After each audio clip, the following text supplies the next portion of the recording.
Hypertensive morning. Ako si Michael Gatindi, 48 years old.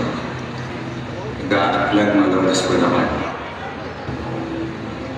Ang sakit ko ay diabetes, infection sa puso at sa baga, at nauwi sa chronic kidney disease, stage 5. Itong buwan akong hindi nagpa-dialysis kasi mahirap ako.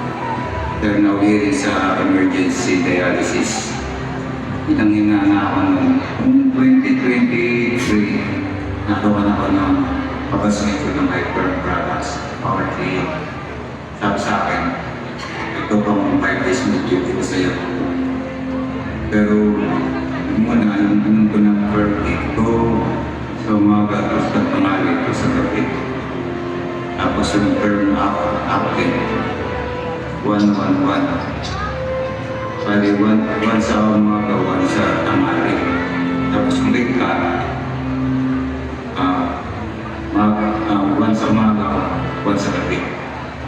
Pero nung nabasa ko yung text kaya dito na mas mataas yung dosage, ginawa kong ibang araw, ginawa kong term din na 5 subject, 3 times a day.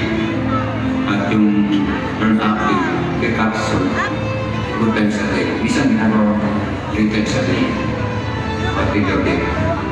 Kasi sa gabi, kumakabong din ko, kaya ako mawalay ka po. Nung nakainom ako niya, kung 3 araw kong nainom, mininawan ang pakaramdam ko. At nawala na ikabog ng bibig ko. Pero yung challenge na pinagulog sa pag-atsmate ko, pag gumaling ako, may member ako.